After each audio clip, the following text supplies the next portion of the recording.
Caleb, when two people get married, it's for better or for worse, for richer or for poorer, in sickness and in health. I know that, but marriages aren't fireproof. Sometimes you get burned. Fireproof doesn't mean that fire will never come, but that when it comes, you'll be able to withstand it.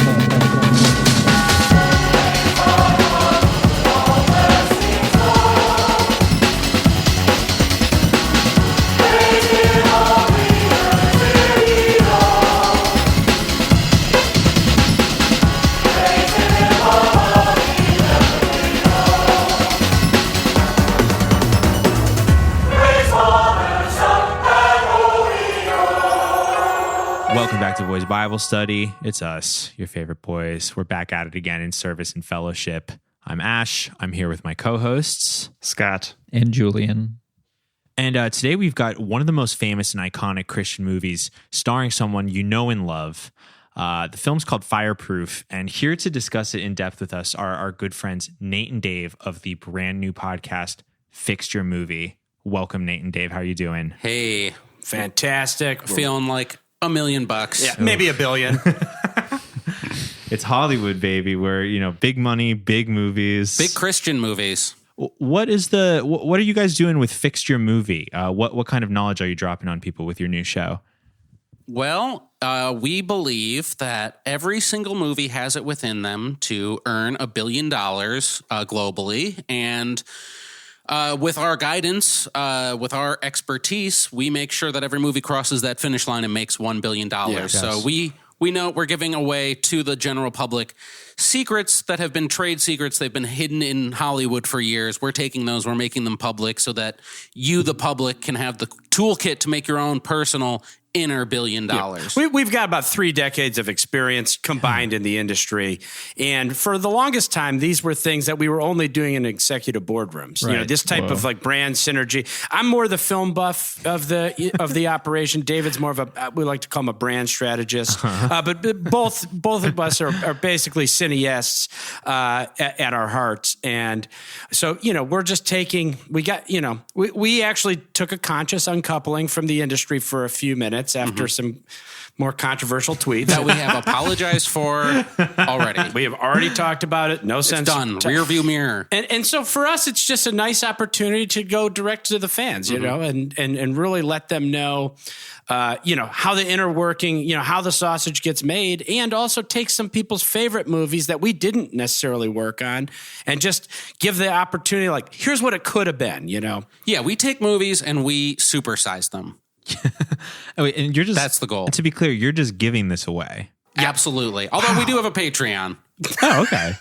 Well, you guys are like Val Valentino, the magician's secrets revealed. Yeah. But for Hollywood, and we're hated for it, and it's fine. Yeah, we just expect better of the industry. That's the thing. I mean, we've seen the mountaintop. You know, we've been around. George, James. We've been around. You know, Toby. You know, we've been around some of the big guns. Giovanni. Hey, if you're the most hated guys in Hollywood, you're doing something right. You're telling me.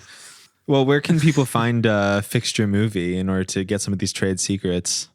The wonderful thing is we are a fully brand integrated podcast. That means we're on all the platforms. I'm talking about Apple Podcasts, Google Play, Deezer, TuneIn, okay? Stitcher, iHeartRadio, Spotify, Last.fm, TuneShark, GrooveShark, whatever. We're on all of them. You can just dial us up. Now, the one thing you got to remember, it is a non-traditional spelling of yer. So Fixed, Y-E-R, movie. And you can catch us on You Instagram. don't want to make it Instagram. too easy to find your podcast and all these things. People, it's market research, basically. We knew that people always get confused with your or you are, your with an apostrophe. We said, fix it. Yep, we fixed it. Well, I'm so grateful. We're so grateful that you're bringing some of your knowledge to this industry, the Christian film industry, because, you know, Christian films, although they may be a niche market, I mean, we've seen some films over the years that are pretty big earners. I mean, I don't know about $1 billion. The first movie, of course, that comes to mind, we've already covered it on the show, but I think about The Passion of the Christ. I mean, absolutely. that's one that I assume is in your good books over there, because that really shows to me how you can take the word of God and you can it comes back at the box office. That's all I'm saying. Oh yeah, Passion of the Christ was a slam dunk. Yes. I mean, just out of this world. Truly. Sounds like somebody like talking to the writer of the Bible, like at a book signing or something. Well, we did consult on the New Living Translation. We said, hipping it up. Mm-hmm. Give it something that the kids all understand. Yeah. But even though, so maybe not every Christian film is going to be as big as Passion of the Christ. I mean, that's Mel Gibson. That was, all self-funded by Mel Gibson, like real, there was real money going into that. Not every production company is going to have that budget. But along the way, we've seen other films that were pretty successful within the Christian niche market. God's Not Dead is definitely a great example. Like, that is a Christian film that had some sort of mainstream knowledge. People who don't know Christian films, non-Christian audiences have still heard of God's Not Dead. It penetrated into the secular scene. And the one we've got today is also one that, as far as Christian movies go, did okay at the box office. And with help from the Fixed Yer Movie boys, we're going to find out exactly why. The film today is Fireproof, directed by the Kendrick Brothers, starring Kirk Cameron. Before we really get into it, let's give some background on Fireproof. What should we talk about first? I think we should definitely bring up the Kendrick Brothers and their importance in the Christian film market. What can we say about them? Cool bros. Some people refer to them as the Christian Coen brothers. Do they? Yes. I don't know why, other than that they also make they're movies brothers. and are brothers. Yeah. Yeah, what am I saying? And this was their third film to date, and it went along with the first two in that they took but 5 fish and 2 loaves and turned it into much more. That's beautiful. I think that's really true about the Kendricks. They're really resourceful directors.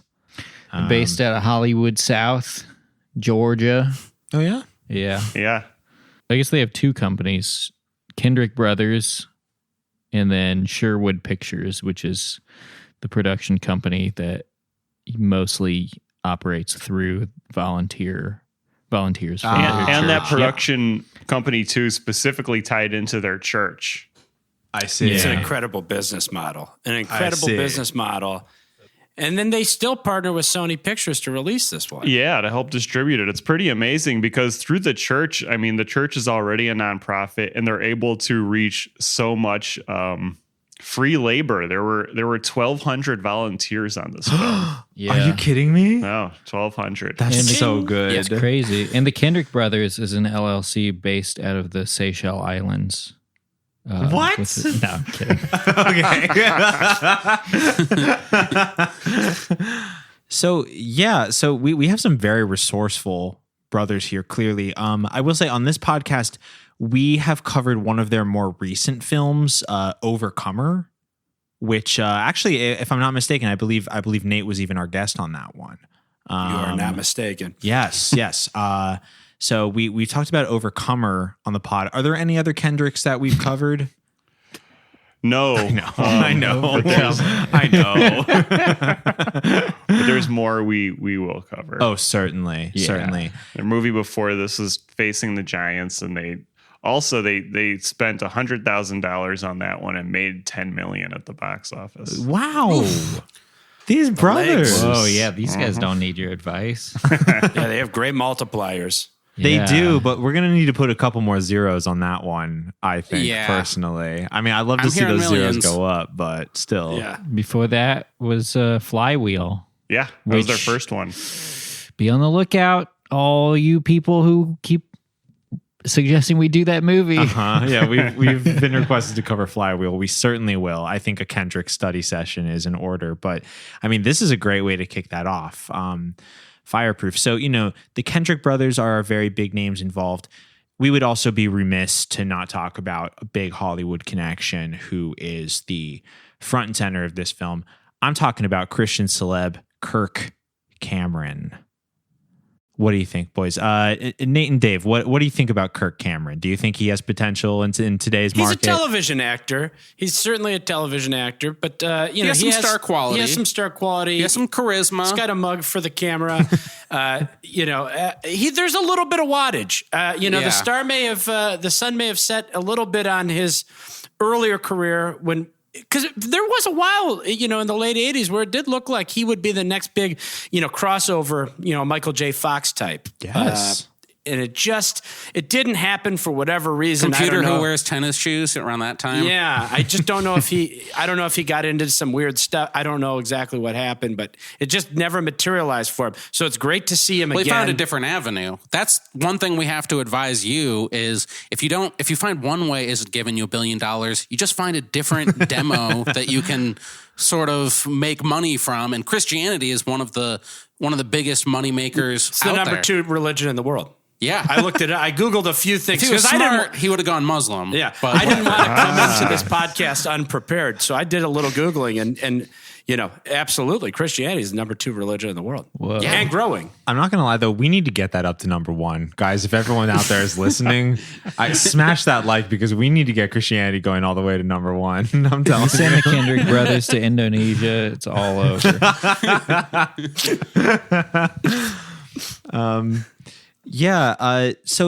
But Kirk Cameron, I mean, certainly there's money to be made within the Christian market, but Kirk Cameron seems deadly serious about his beliefs. Another association of his within the Christian scene that I would love to point out before we really get into Fireproof is the fact that he's collabed a lot with our boy Ray Comfort. Ray Comfort, we've discussed on the show. He's our favorite New Zealand minister who harasses people on the street in order to tell them that bananas are symbols of intelligent design and, Our favorite doxploitation filmmaker. Yes, absolutely. What did they do together?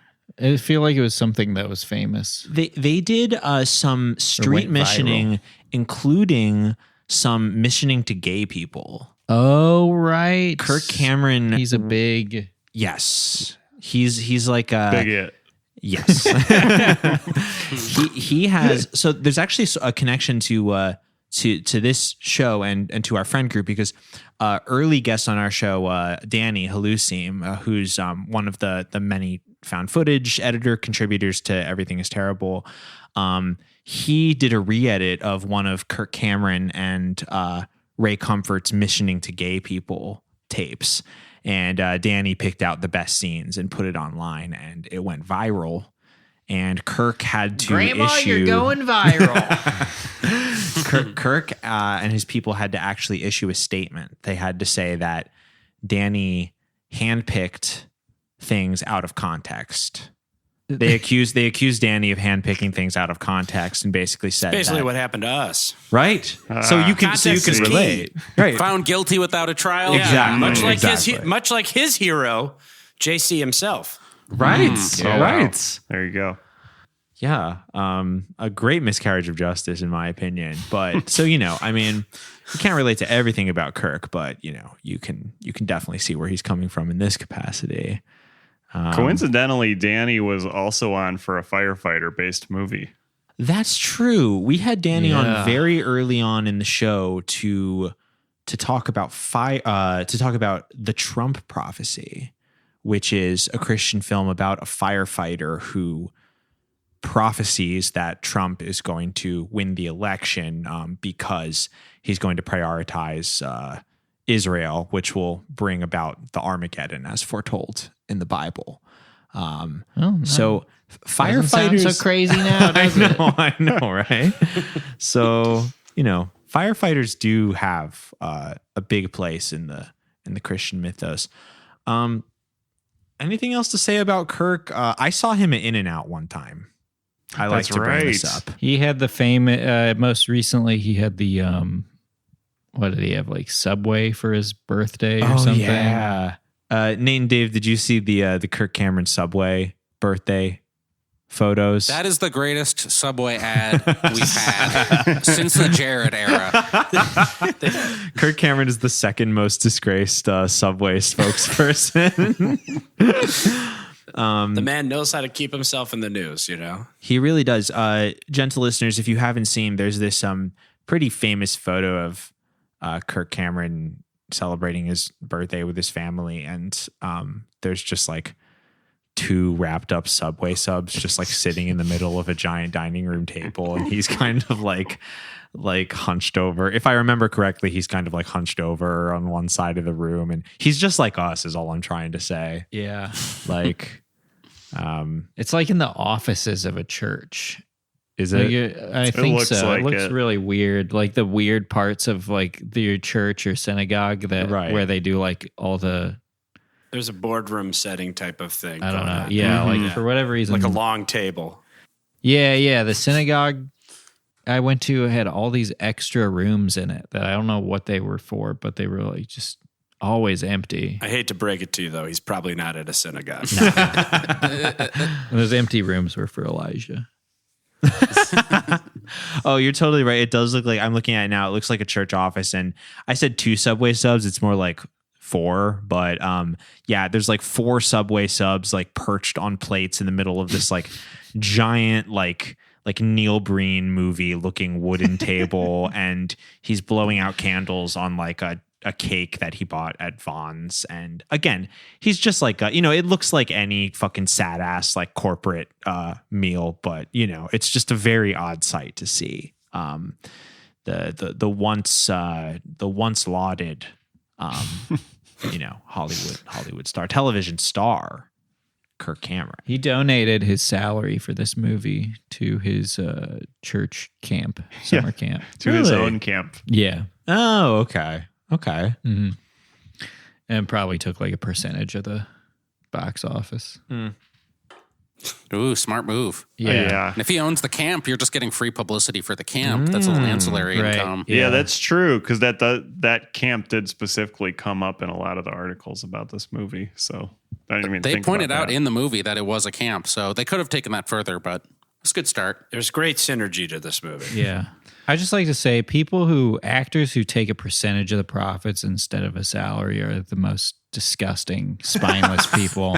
It's like not enough to get paid millions of dollars to play pretend, but you have to go for like a way to exploit everyone else who worked on the movie by taking their profits. With 1,200 volunteers. Yeah. Yeah. So cool. Especially one of these.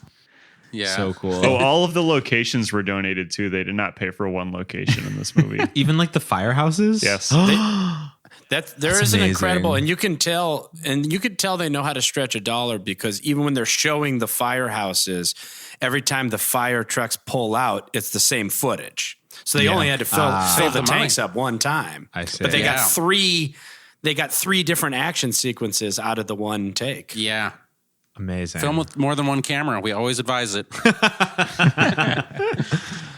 Well, we'll get a little more in depth about the plot.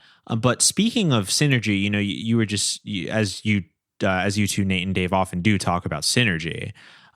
Speaking of synergy, so Fireproof, in its essence, is about a firefighter who is having to fight fires of his own in his relationship with his wife. His marriage is on the rocks, and in order to solve his many dilemmas related to his relationship, Kirk Cameron's he plays a character named Caleb. Caleb's father in the movie gives Kirk Cameron a sort of 40-day plan to help him save his marriage.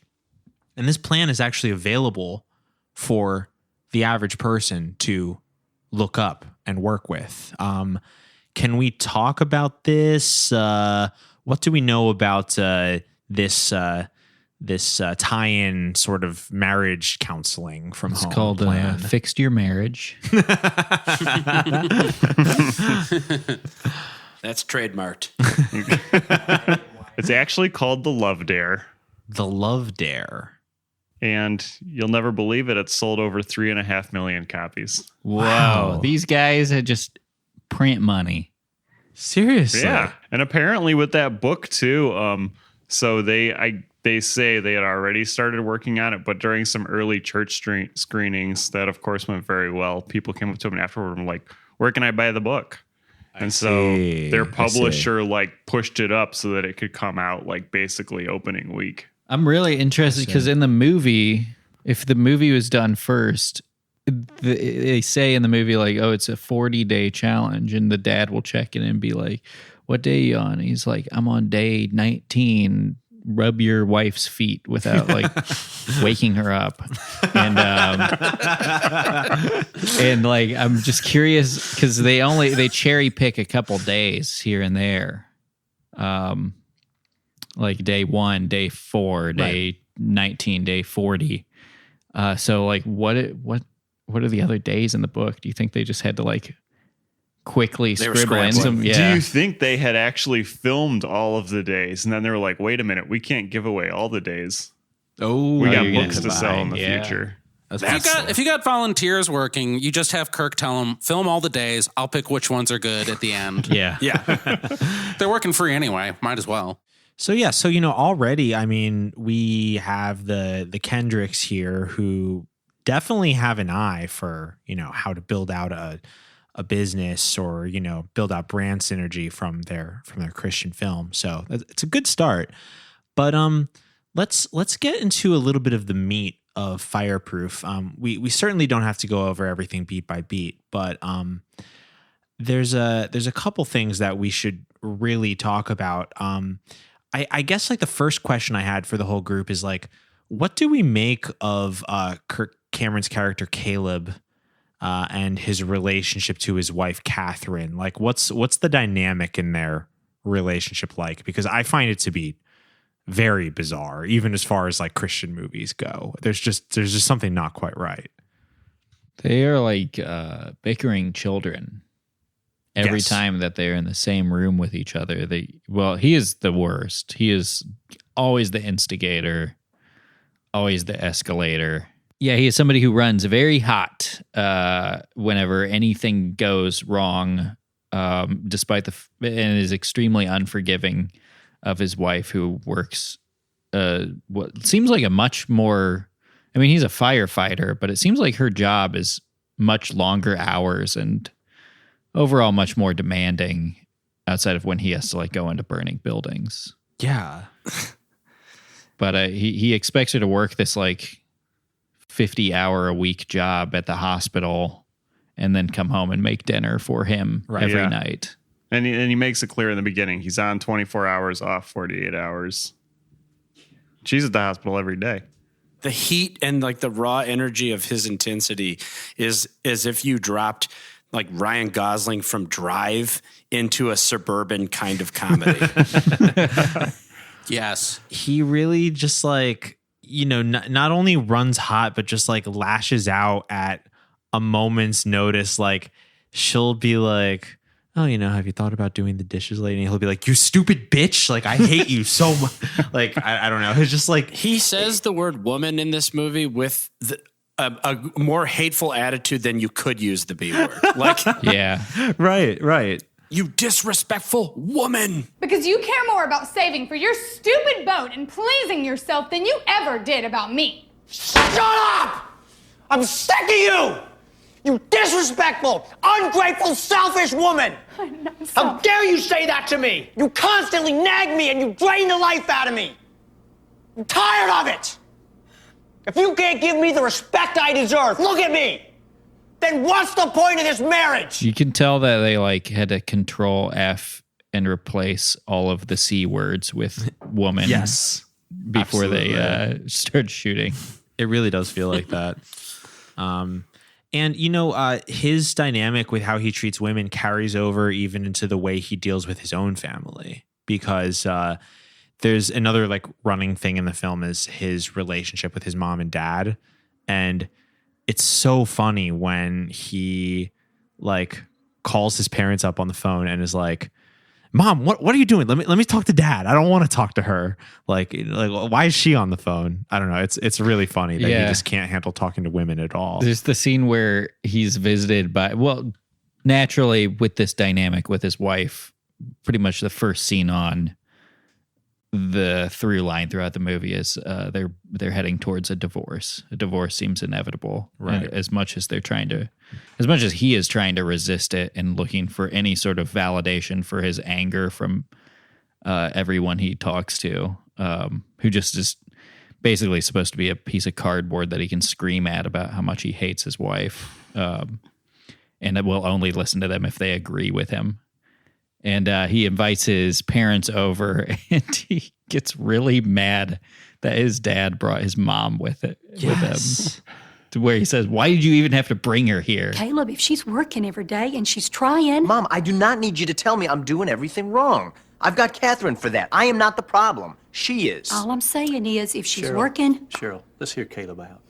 I want to know what's going on with him. Dad, can I please have a few minutes to talk with you? Alone. Caleb, I just want to help you and Catherine. Dad? Honey, why don't you let's take a walk? Dad, why did you have to bring her? Caleb, she's my wife, and your mother. No one loves you more than her. So insane. So So yeah, which this is guy's- dad's like, honey, we'll just talk alone. Like not like don't talk to your mother that way. This guy's issues run deep. They really do. They really do. Makes you wonder if a 40-day plan is even going to scratch the surface of what he has going underneath, because it's clear it's like fundamental to his personality and not just like a list of tasks that he can do to spice up his relationship. Yeah, and because this is a Christian movie, at no point does anybody ever at no point are you ever supposed to side with the wife and be like, you got to get out of this relationship. Like, your friends say that at the beginning, but it's clear that the movie is presenting that scenario to the audience as like, no, this is the wrong path. When in reality, if you were married to this guy, if you knew somebody who was married to this guy and you saw their relationship, you would get the fuck out of there as fast as possible. This guy is unwell, especially when he starts being really nice out of nowhere. Yes. Even when he's nice, you have to go outside and check the barometer that is the garbage can to make sure he's actually being genuinely nice, because if you don't respond the proper way to his niceties, he will take it out on his garbage can. He had some heat to him. He had some passion. He was mostly yelling, Kirk Cameron, for the first half of the movie. He's an intense actor. It's an intense scene. Yes. So otherwise, this movie, I mean, he's doing some heroics, saving people's lives with the jaws of life, screaming, moving people away from Moving trains. a car by himself. Yeah. Or with the help of others. Yeah. Yeah, with the help of many others. But he led the effort to move the car, which I think shows leadership on his, Yeah. Yeah, his character's end. we're supposed to, on some level, admire him for his heat, because like you said, I mean, he unequivocally shows heroic actions in the movie. That scene where he, for some reason, even though he's emphasized many times in the film that like it's even a running line of the film that you never leave your partner during a fire, which of course becomes the marriage metaphor. You never leave your partner, especially in a fire. In like the second rescue scene of the movie, he literally just runs into the burning building alone with no walkie-talkie, finds the little girl, for some reason takes off his own helmet and mask and coats. Like, I know to put it around the girl, but still it's like you're supposed to wear those. It's like the whole point. Also, he signals outside the window of this burning building that like, hey, I'm in here, come to this window, but he didn't indicate to anyone where he was going. So of course he has to figure out another way to get out of the building. Right. Just not a very good firefighter. He really doesn't seem like it. No. He has the like anime protagonist like doing his own thing vibe going, which again, if that was supposed to be his character, that would make more sense. However, like I said, he spends the first half of the movie scolding his underlings for, trying to be too individualistic when they're fighting fires. But I did want to go back to one thing you said, Julian, though, about like the option for divorce in this movie and like the way that's treated, because like the dynamics between men and women is like a huge theme in this movie. And it really is just like the wife and her female friends who are all about divorce, which I think is pretty interesting. Like the wife's like nurse friends at the hospital are all kind of like fluttering around her, like little demons and being like, oh, you have to, like, tempting her, like, you have to get out of this marriage. It's the Don't only trust way. him. Don't trust his niceties. He's just trying to take advantage of you in the divorce. No, he's just trying to maintain control over you and your life. Right. My husband's acting weird. What's he doing? Well, in the last few days, he has fixed me coffee, bought me these pitiful little flowers, and just now called just to see if I'm doing okay. Really? Yeah. I tell you what he's doing. He's trying to butter you up for a divorce. Why would he do that? Before my cousin LaWanda got a divorce, her husband did the same thing. He started acting all nice and sweet, and then the next thing we know, he walks away with the house and most of their money. And he hasn't even talked to her since. Don't you let him deceive you, girl. Yeah, in fact, to that point, there is a side character that's fully in support of Kirk Cameron at all times. And it is, and I hate to give away a twist reveal here, but that's all right. He reveals that he actually had a divorce. Right. And it was so terrifying to him. It was like a treadmill. Yeah, it was like a treadmill and salt and pepper rolled into one, and it was nigh on impossible for him to get over it. And when he finally found his faith, he then went to try and convince this now married woman to return to him because he had he had gained the equipment and points. He had probably read Caleb's father's book.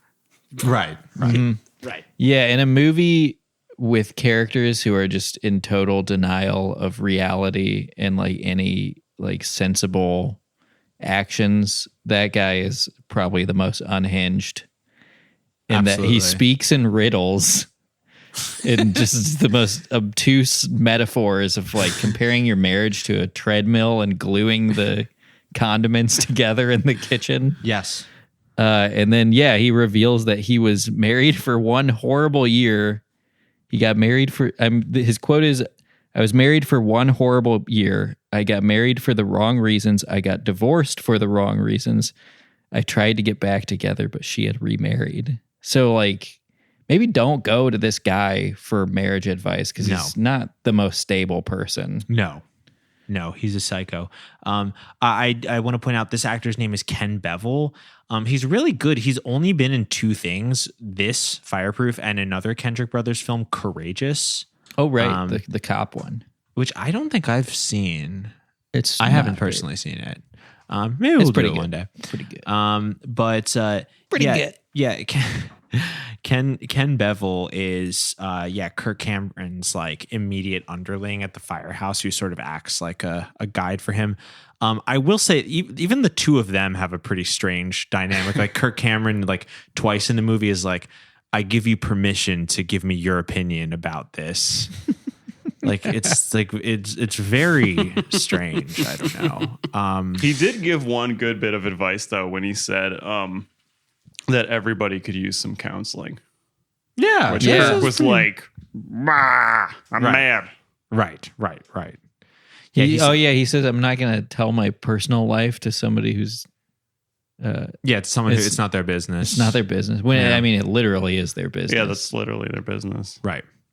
It's interesting how these two people's personal lives kind of like bleed out into everything they're doing, and everyone knows about their marriage and is like putting everything they can into trying to get them to weather this storm. You know, that's one of the things that David and I always look for in a movie is there's one lead in a movie and everybody else should be working entirely in support of them. We don't want to hear about their problems.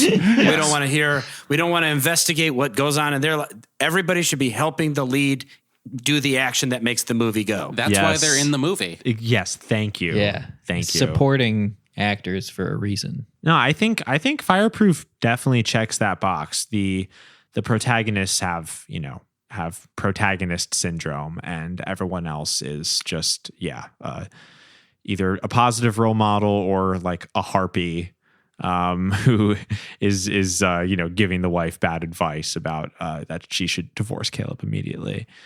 I like this idea. I'm kind of stuck on this now. They're like load bearing actors. That's what we should call them.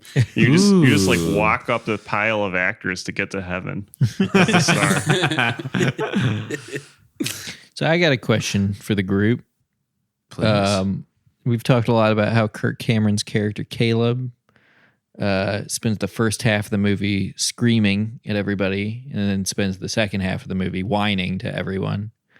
Like, if you're seeing this movie sincerely, what do you think your takeaway from his character is supposed to be? Because I don't think there's like any way you can watch. Obviously, you're supposed to see the movie and think like, this guy is doing it wrong. Right. But I would imagine if you're one of the people who gave this the cinema score A+, you think like, oh, he's just misguided. Right. Whereas like a secular view is like, this guy is dangerous. Yeah, this guy's a psycho. No, I definitely think that's a good question. And like, I think that it's one of those things where, yeah, we're supposed to know that he's a sinner, but we're also supposed to, in our hearts, be like, he's doing the right thing. Case in point, the scene where he finds out that a doctor at the hospital where his wife works is trying to put the moves on her because he can tell that, she's on that. Their marriage is on the outs. And what does he do? He shows up at this guy's office. This is like a doctor, like at a hospital, like ostensibly doing important shit. He shows up like just walks straight into the guy's office, like is like, no, in uniform. Yes, in uniform. Says, yeah, I need to talk to you right now. A day after this very same doctor treated his injuries. Yes, treated his hand injury. He, under the pretense of showing him how the hand injury is going, holds up his hand in a closed fist and says, like, I'm going to fight to get my wife back. And I mean, we're supposed to think this is cool. Yeah. Like, right? Like, there's no other way, like, to read that in the context of the movie. I think the movie does an incredible job of using some, symbolism where it's, you got to be a little hot-headed to fight fires. Right. And this way, it gives your standard viewer the opportunity to look back out, reflect back on themselves and say, you know what? Sometimes you got to be a hothead if you're going to be, doing firefighting or cops or something like that. Right. And I'm kind of, my job's hard too. I'm justified. Well, right. What we want the movie to be doing, to be honest, is for people to watch Caleb at first and think, wow, he's out of control. But he started to follow this book day in and day out. And look, it worked for him. He calmed down. He got a beautiful new marriage. He was remarried his wife, and they got a salt and pepper shaker glued together on top. And I need to go out there and buy that same book so I can fix my life because I'm screaming at my wife all the time, and I wish I could stop. Right. But if I get this book, maybe I can. There's hope for me too. Or if you get that book, then you can scream at people in a better way, like in a heroic way. Because I really think that that's just sort of like how his character development goes. It's like he's still just as hot-headed. I mean, by the end, he's like, rubbing her head with a hot towel or whatever. But like, he's still screaming at people. But this time he's just like screaming at the guy who wants to fuck his wife and not his wife, You know what? I'm now realizing, to the question earlier, what were the days that they don't show you in the movie? I think I actually have figured it out without reading the book. It's how to do dishes. Yes. Oh, right. Yeah. It's just general life lessons that he, up until that point, had not figured out. Cooking dishes. One day. Yeah, one of the first things was just bed. making coffee, like a pot of coffee, drip coffee, and then he like can't believe she won't take it. Just furiously dumps it out. He won't drink the stuff. Yeah. Yeah. So good. What was his life like before this marriage?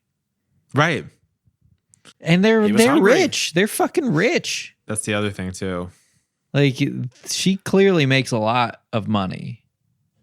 Well, you know what? This actually could be a good segue into the next point I wanted to bring up. I really think that in order to talk about Fireproof, we have to talk about how healthcare and the healthcare system is portrayed in Fireproof, because we have no reason to believe that our protagonists are anything other than like at least middle class. You know what I mean? Wherever they're living, they have a beautiful house. They don't have kids. It's just the two of them, but like they have. This is very strange for a Christian movie. That actually is now that I say that. Double and I only income, bring no up kids. I bring it. I should clarify. I bring up the fact that they're like clearly well off because like they both work very long days and their house is just completely spotless the whole time. Yes. So I'm like they clearly have like some sort of cleaning service that comes by to do things. If one of them works all the time, the other doesn't know how to fucking do And the he just dishes. figured out how to do dishes. Yeah. I think the volunteer PAs just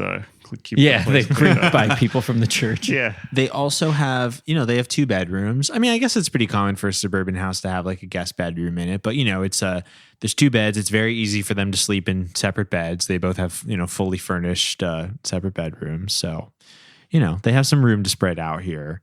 But Catherine's mom, who is, it seems like she's maybe toward the end of her life, they cannot afford to get her a new wheelchair and a better hospital bed because of the health insurance. Even though this lady runs a hospital. Yeah, she literally, she's like the boss of a hospital. They couldn't even give her like a secondhand one. It's very hard to say. She has to rely on donations from the staff of the hospital. Right. Seemingly.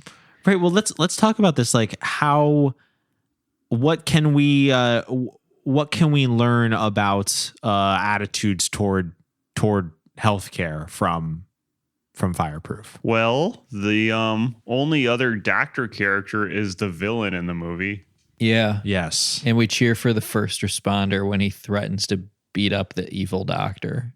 We do. Yeah. It's just such a strange message that this movie is. Yeah. Yeah, and all the RNs, like you had mentioned before, all the RNs were also advocating for divorce and, gossipy lushes. Yes. This subplot feels like it was written by the coworker of mine who told me after I told her that I had Kaiser that I should switch providers because Kaiser will let me die so they can harvest my organs. Oh my God. I hope you switched. Yeah, no. Well, I mean, I will say though that in the 2021 remake of Fireproof, all the nurses would just be doing TikTok dances. They wouldn't have time to gossip. They would just be well, they would be changing. They would be like rubbing out the little cause of death thing and writing coronavirus in, and then like counting money from the U.S. government. Yeah. Regardless, they would clearly have plenty of time on their hands as they do in this movie. Right. Yeah, I also think it's interesting. We've seen this in at least one other film we reviewed for the show. It's not coming to mind for me now, but there is this just like blanket acceptance in these films that like, well, that's just how it is. Like, oh, we can't afford a wheelchair. It's hard, isn't it?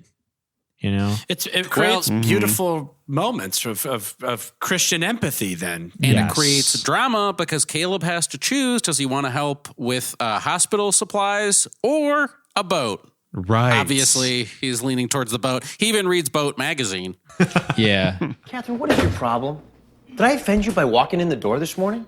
No, you just can't expect me to work every day and still get the groceries while you sit at home looking at trash on the internet and dreaming about getting your boat. You chose to take this job, and no one said you had to work full time. We need the income, especially since you took away 1/3 of your salary saving for a boat we don't need. You've got $24,000 in savings while we have things in our house that need fixing. That's the main. What a fucked up guy. He hates women. He has no personality other than the fact that he's the guy who loves boats. Yes. Boats and pop-up ads. Yes. Boats and porn.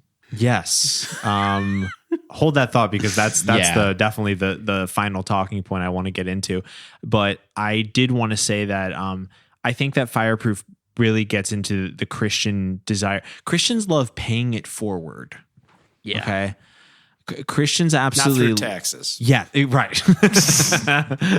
They love, you want to buy a coffee for the person behind you in line. You want to buy, if you're a really rich person, maybe buy a wheelchair at at market price, which is, $600,000 for someone who's less fortunate than you, so that they can get around.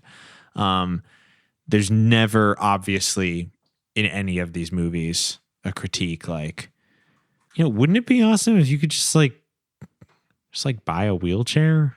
You know what I mean? For like a normal amount of money, like as much as you would buy like a regular chair. Yeah. I mean, honestly, if she would just do a once over in the parking lot when she left work, she could probably find one. Yeah. Well,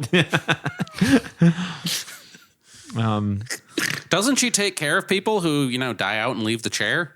Yeah. Recycling. Yeah. Come on. She's just not thrifty is my powerful issue. Right. But, and I mean, we might have more to say after this, but for me, like the final huge talking point I wanted to bring up before we really fix this movie is, as you were saying, Julian, Kirk Cameron's character's biggest passions are boats and pornography. Fireproof is one of the classic Christian anti-pornography movies. Even though it's not the whole plot of the movie, this movie contains one of the most iconic anti-porn scenes. Yeah, it's funny because this movie is known as the movie where the guy smashes the computer. Yes. But the pornography subplot is really small, to the point where watching this for like the third time today, Mm-hmm. the third time ever, not the third time today. I was pretty surprised by how much the pornography subplot felt like wedged in. It's true. And how like he's browsing what looks like a boat website on the dark web. Yeah. The layout of it. And he looks at a pop-up ad and is just like tortured over whether or not he should click on it. It just says, "Wanna see?" Yeah. And then he goes and reads one of the pages in the Love Dare. And it's just also really funny to me that, the Love Dare just has like specific things for each day, to the point where it feels like, why do you have to wait till like day 38 to be like, hey, don't look at porn, when your wife could just like walk into the house at any point?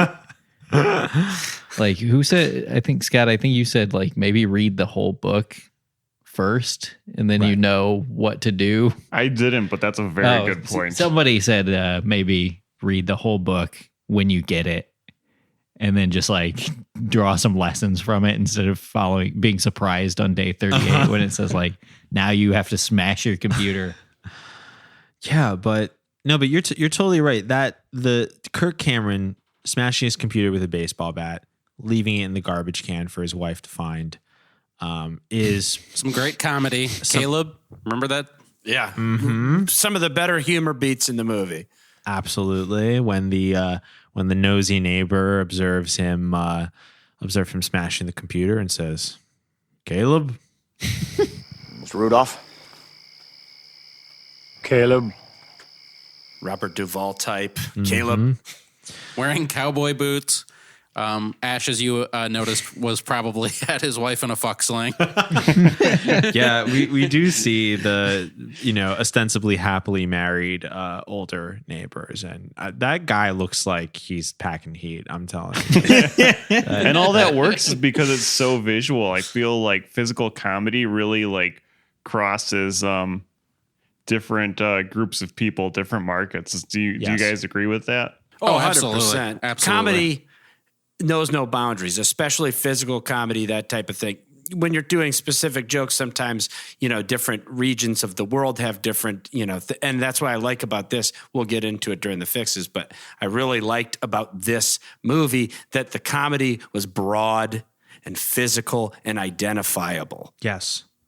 It was any moment someone wasn't screaming was comedy. Yes. Right. Oh, I think one good thing about this movie, too, that really leads into what you two do so well is that ultimately what saves the marriage is that Caleb's wife finds out that Caleb is the one who paid the massive hospital bill for her own mother. And So basically just him showing a large amount of money objectively made him a good enough husband. Yeah.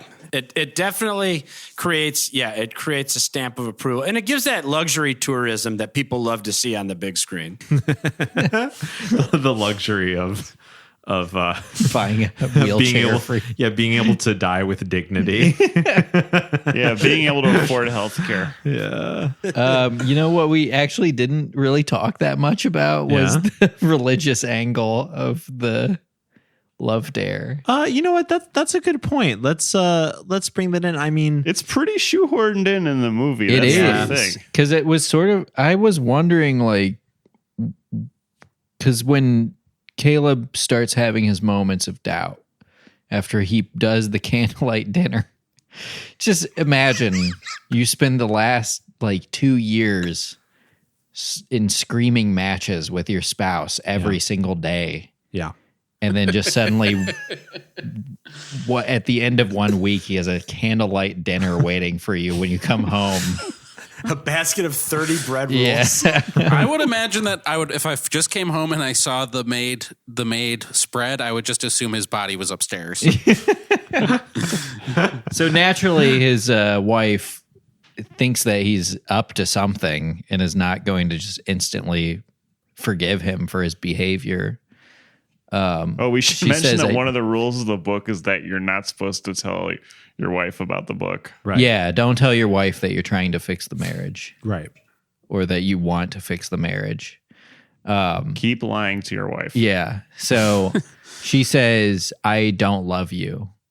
And he flips the fuck out and has to go on a walk with his dad, who then takes him to a cross that's just in the middle of the park. Yeah, 'Cause it some was like- Blair Witch type setup in the middle of a park where an there's just like a abandoned huge camp or something. crucifix. Yeah.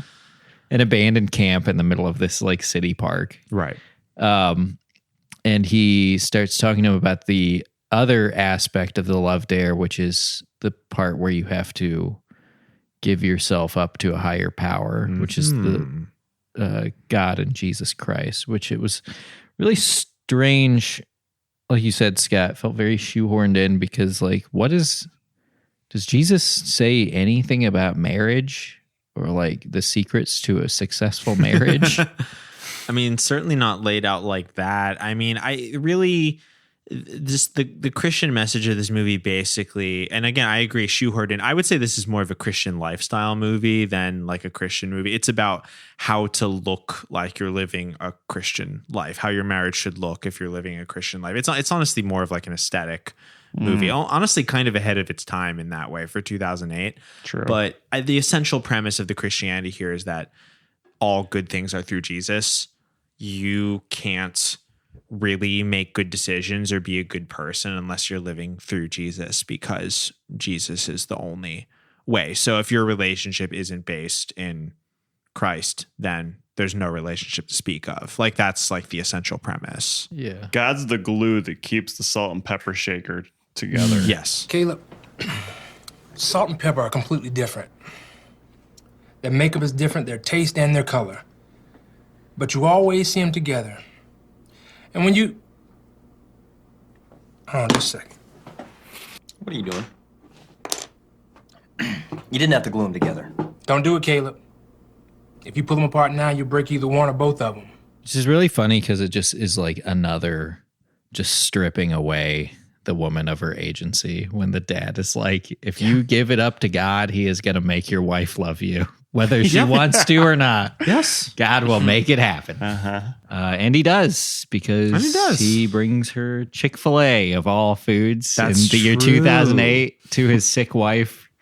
He does the barest minimum thing he can do to be a decent human being and gives his wife Chick-fil-A when she is sick with the flu. I love when I have a fever and a stuffy nose and someone presents me with like a bowl of macaroni and cheese and like a chicken sandwich Coca-Cola. and the Coca-Cola, like Extra large Coca-Cola. At 9 a.m. Yeah, his perception of reality has,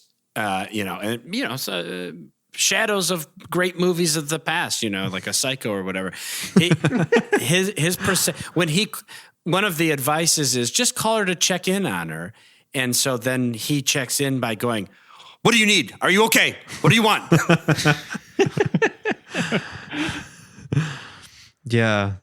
He's living in another world, but through the power of Jesus Christ, he is able to do some very basic gestures from his world into hers that end up just completely winning her over. And at the end of that movie, she puts on makeup immediately while she realizes she loves him. She immediately runs to the mirror and puts on makeup, puts on her best dress. Yeah, while she's crying, she's aggressively, furiously putting blush on her cheeks.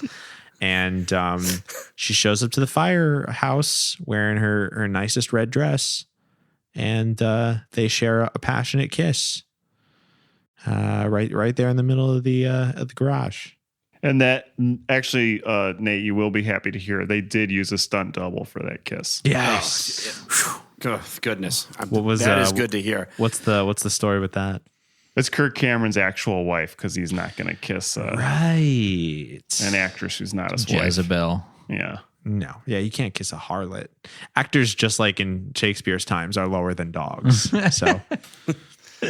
Yeah, I think, and that's an interesting limitation to put on this movie.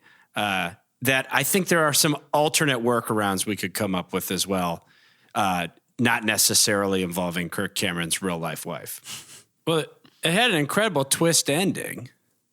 The film did, yes, which we love in the biz. Twist ending. M. Night Shyamalan, it had a very Christian M. Night Shyamalan kind of twist on a much more subtle story. But we find out that.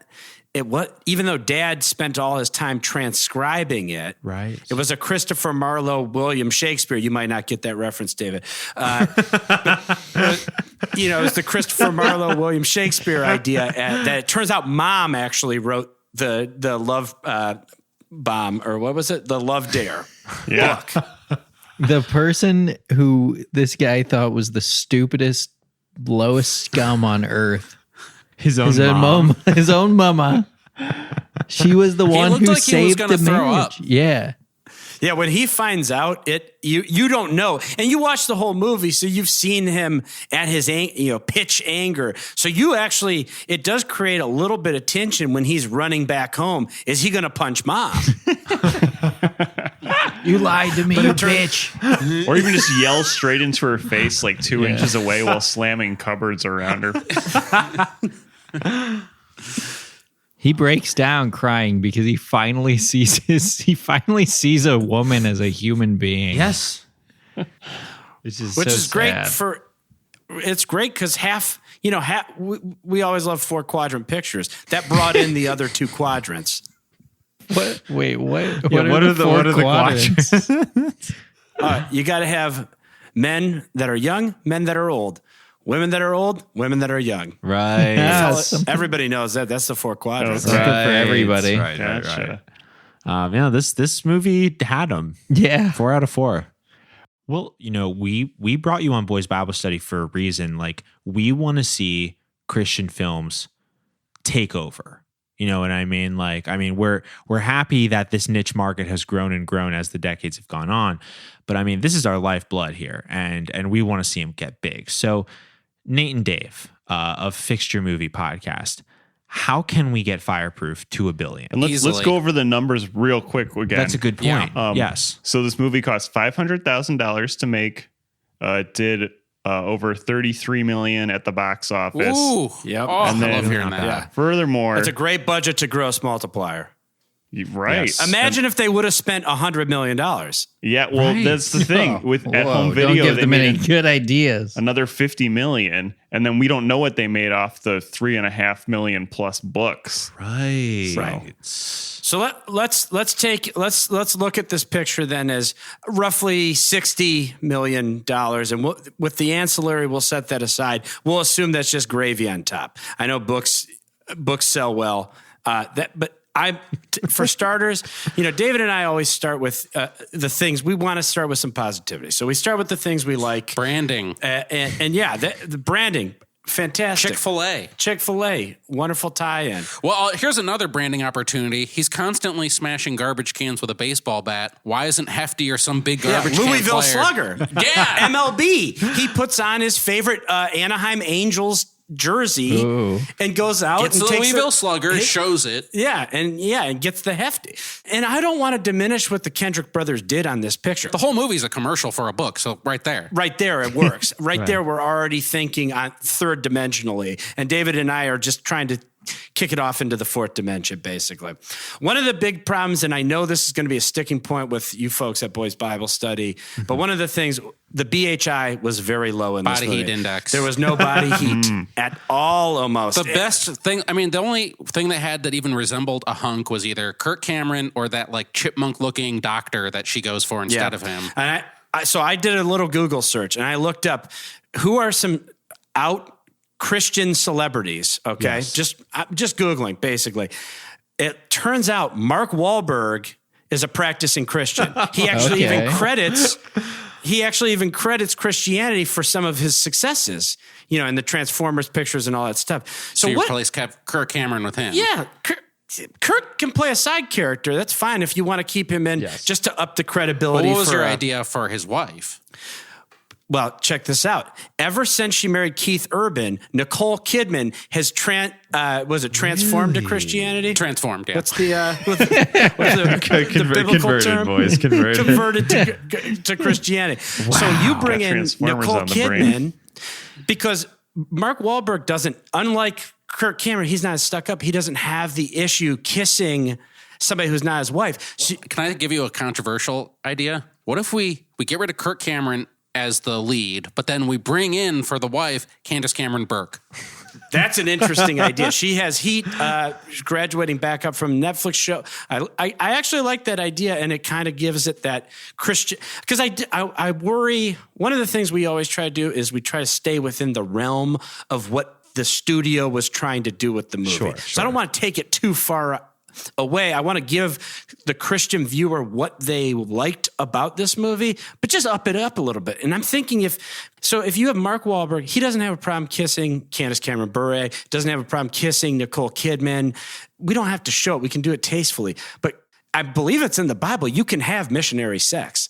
That's true. And they're already married. That's why it's so called when missionary. she come. Yeah, exactly. So when she comes at the end to the firehouse, and one of the things I loved about the movie, you have, we talked about a little earlier, Tyrell, the Wayne character. These are humor guys. All the humor worked. All the humor was great. It was really popping. It really kind of brought some levity to it. Otherwise, kind of heavy story. And so I think you bring her in, and they start to get it on a little bit and close. We don't have to show it. I know it's a Christian movie. It's PG rated, but you can do a lot in a PG movie. Actually, you can get away with a lot and just show some feet in the air, and then you have Wayne and Tyrell peeking in through the window. Saying, I don't know if we're supposed to see this. And they're on like the fire truck ladder. To the second floor. But you find a way to reuse the footage you already have of the fire truck. and then they can, when they're really getting it on, and then they just cut to somebody like turning the fire hydrant on. Yeah. So it gives it that, it's kind of that Bruce Almighty humor. Classic. That Christians love. Can I bring out just an idea in terms of, to hit your earlier point, Nate, about 4-quadrant? One quadrant I think that definitely could have been expanded on our road to $1 billion is young men. And I noticed in this movie, there was a scene of a drag race between some teenagers to the pizza bar where they're in their cars and they race, and actually it tragically leads to them getting stuck on some railroad tracks and saved. But I feel like that was the seed of an idea that could have been expanded a lot. There could have been a whole Fast and Furious style angle to this movie. That's a big market. You can bring in young men. It's a popular thing I get what you're saying. Brand the cars. They were just in generic cars. Why couldn't they have been in, say, like a Tesla Cybertruck, something like that? Yes. I did like the action beats, but they were just too few and far between. And actually, I'm going to hand it to you folks. The Boys Bible Study actually came up with a great idea to really pump this up when we were viewing it. I love the idea that just as aside to everything else, they have to find the arsonist who's setting up all these fires. And it gives it a little bit of, it's me, Mr. Snowman. If I could propose something, I mean, there was another movie similar about firefighters trying to find an arsonist, 1991's Backdraft. Yes. Lest we forget, had an amusement park ride that lasted for 20 years at Universal Studios Hollywood. I'm thinking the Fireproof. The infrastructure's there. Oh, man. The Fireproof Backdraft crossover. Yes. Yes. What does that Creationist Museum have rides? They could add rides. Yeah, we could add that. You could make the doctor the arsonist. That's what I was thinking. Yeah. Or his wife, and she's trying to make him famous so they can be happy. Hear me out too. So for the doctor, one of my favorite things is budget casting. When you take a high wattage star, but who might be on the outs. And, Christian movies are great for this. Look at Mel Gibson. You look at Kevin, people who are on the outs, you give them a second chance. Christians love forgiveness. Yes. I think you get the doctor, the dashing Army Hammer. Yes. Bring him on. And then it gives it crossover appeal because the people in the mainstream media are thinking, whoa, what's this guy doing? He's been in the news. He's got great SEO. And then... and then he gets to rehabilitate himself, so he'll take a lower. But then you get mega star wattage, and you can believe him now as a villain. He's ready for the Christian market, I think. Yes, he's next. He's a younger, hotter Sorbo, just waiting to burst onto the scene. I think that's a stroke of genius, boys. I do want to suggest though, there is one stunt casting potential leading man who's coming to mind who actually recently did come out as a devout Christian, and that is Chris Pratt. Ooh, we suggest Chris Pratt almost every time. I love it. I snap along with it. And I think, again, I didn't want to mess with Wayne and Tyrell, but maybe it's a Three Stooges style situation. And Chris Pratt plays their other funny friend. Oh my God. That would be hilarious. Because they do even have a young rookie firefighter who he doesn't do much. I'm not really sure what his purpose. And in fact, what I loved about the movie that we brought up earlier is everybody serves at the purpose of getting these two people back together, except for this rookie firefighter. Yes. So then you bring in Chris Pratt, and he's doinking and joking and such. I think so. And he'll be lending some of his humor and credibility to the Wayne and Tyrell actors. Well, I think right there, if there are any, producers listening to this, many Christian film producers are listening to Boys Bible Study, trying to keep up with the latest trends from some of the most profound critics of the genre. And I think that right here for free are some really hot ideas to spice up your next production. $1 billion ideas. But I think, a good main point here is that you really, with the type of returns that these smaller budget movies are getting, like you said, imagine what this would have been like if they spent $100 million. I mean, $100 million. Oh, yeah. Right. U.S., Brazil, Mexico, Russia, Philippines. What do they have in common? They all are densely populated Christian countries. How many Brazilians were in this movie? That's so true. Oh, None wow. that I know of. There's None. no international appeal. And I looked it up. The only international market they even released the movie was in South Korea. Wow. Interesting. What we're talking about right now is money left on the table. This is money they didn't even go after. They didn't even try. Brazil has 180 million Christians. Hold on. Wow. Get this, guys. What if the rest of the firefighters were the boys from BTS? Come on. Well, No-brainer. And I'll tell you this, because it grossed $16,000 in South Korea. You think we could up the number a little bit? If BTS was in it, it'd be $1 million. Yeah. Now, yes, this was filmed in 2008, sure. But I still think we could get them in there. Yeah, come on. Digitally, you can do it. For the home, you re-release it even. Exactly. One last idea with branding, and this would sort of change the end radically. Now, the way the movie ends now is with him with a wedding, him and his wife renewing their vows. What if instead of that, he gets the boat? He named the boat. We show the boat. He's on the boat. We see the brand of the boat. And it sets up for a sequel pretty well, which I like, but more of a world traveling sequel, bringing the international market. And he can call the boat the Catherine. Oh, yeah. The sequel is called Waterproof.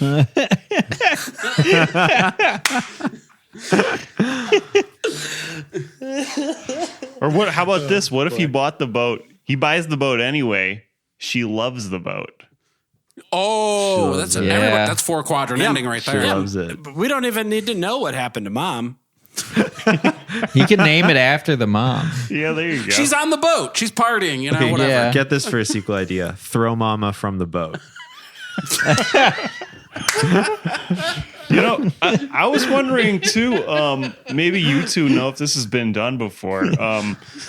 How about actual fire trucks that are Fireproof branded fire trucks? Oh, I've never like really seen a bus fire ads. truck with like a vinyl wraparound ad. Yeah. But that's really like untapped market. Why don't right they there. do that? They name sports Yeah. stadiums like the fucking Tostito fucking bowl or whatever. Yeah. You know? Yeah.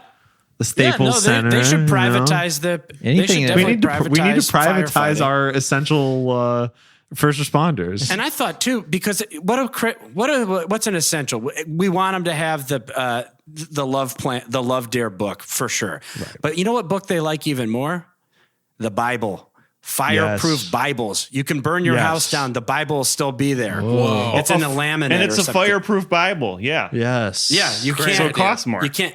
Yeah, and then as we spin it out into sequels, then we're looking at waterproof Bible. I love it could have the pages in the middle that are like a different material, and they have like Yes. photos from the movie, Yes. Yeah. but not Some- like yeah, behind the some scenes photos, just stills from the movie with the little like description of like glossy. the glossy you can- pages. 80-pound weight. Yeah, paper. You can pad out some pages with the screenplay from the movie. Yeah. You have to let me know because I don't know how. I don't know if this is a pagan thing or not. But if we have fireproof and we have waterproof, how about airproof? How about rockproof? That's we're getting to some Pokemon territory Yeah. there. I think that's you want to cross over into some different markets. Maybe like a Christian cliffhanger, basically. yes. Ooh, that'd be Well, cool. you got to give them kids because Right. if they have kids, then you can market to kids, and then Oh, you can, son of Fireproof. And the kids are Right. different type elementals. Yeah, and then and that's you make your own. Like, and somebody brought it up during our viewing of the movie that I thought was brilliant. Minions. Yeah. You make your own Christian version of minions. Missions. Wow. missions. Missions. Minions are called missions.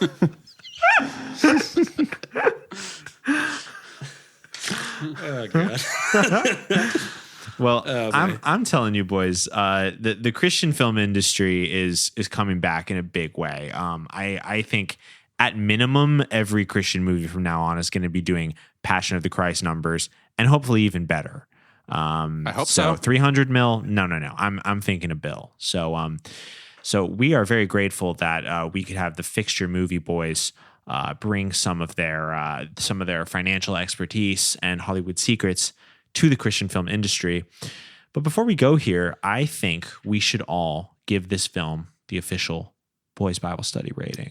Yeah. So, I had my own couple ideas for the reboot of this movie. Please. Crossover with The Ref with Dennis Leary and Kevin Spacey, and the couple is kidnapped by a disgraced priest who fixes their marriage.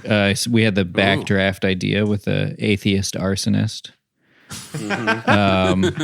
Like a different version produced by Triple X Church instead of Sherwood Films, where they become Christian swingers. Yeah. And then the last one was a movie about an alien body swap who has to learn how to behave like a human to make his marriage work, which is basically what this movie was. But yeah, this is my review is it's a movie about why you should stay with someone who screams at you for a year, pretends to be nice for a month, and then becomes really religious all of a sudden. Why you should stay with them by any means necessary. I'll give it 5 hot sauces out of 5 hot sauces. Wow. The easiest one. That's a perfect score right there. Yeah. What do you think, Scott? I loved it. Honestly, third time that I saw it was the best time. Seemed better paced than ever. despite having saved up for a number of years, I'm going to give this movie $24,000 instead of buying a boat. That's how much I liked it. Perfect score. Amazing. What an achievement by the Kendricks. Yeah, as for me, I agree with you, Scott. Watching it, maybe it was just the great company we had, but with the gang from Fixed Yer Movie. But I agree that this 2-hour movie just flew by for me this time, even though it was a repeat viewing for me.